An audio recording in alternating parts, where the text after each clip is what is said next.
নমস্কার, বৌরানীর হেসেলে সবাইকে স্বাগত। আজ আবারও একটি নতুন রেসিপি নিয়ে আপনাদের সামনে হাজির হয়ে গেছি। আজ আমি বানিয়ে দেখাবো পমফ্রেট ভাপা। চলুন দেখে নেওয়া যাক আমি কিভাবে বানাচ্ছি।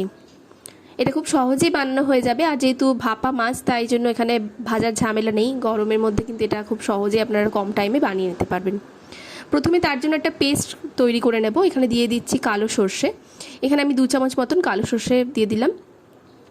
দিয়ে দিচ্ছি 1 চামচ মতন গোটা পোস্ত আর 3টে কাঁচা লঙ্কা। একই সাথে আমি এখানে লবণ আর হলুদও অ্যাড করে দিচ্ছি। এতে পোস্ত বাটা যে সেটাও ভালো হবে, আর এতে সর্ষে যে তেতো ভাব সেটা হবে না।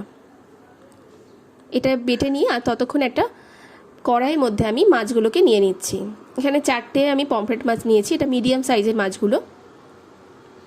মাছগুলোকে ভালো করে ধুয়ে কেটে পরিষ্কার করে নিয়েছি। এবার যে পেস্ট আমি ব্যবহার করেছিলাম সেটাকে আমি এখানে 2 চামচ মতন দিয়ে দিলাম। একই সাথে দিয়ে দিচ্ছি টক দই। 1 কাপ মতন টক দই ফেটিয়ে নিয়েছিলাম, সেটাকে দিয়ে দিলাম। আর দিয়ে দিচ্ছি 3 চামচ মতন সর্ষের তেল। এখানে অবশ্যই ভাপা যেহেতু সর্ষের তেলই ব্যবহার করবেন। এবার খুব ভালো করে হাতের সাহায্যে সব কিছুকে আমি মাছের গায়ে লাগিয়ে নিচ্ছি। মাছের গায়েটা লাগিয়ে নিয়ে আমি এটা 10 মিনিটের জন্য রেখে দেবো, যাতে খুব ভালোভাবে মশলাটা মাছের মধ্যে ঢুকে যায়। এবার কড়াইয়ের মধ্যে আমি সর্ষের তেল অ্যাড করে এটাকে আমি ওভেনে বসালাম। মাখানোর সময় কিন্তু আমি ওভেনে রাখিনি, এমনিই বসিয়েছিলাম।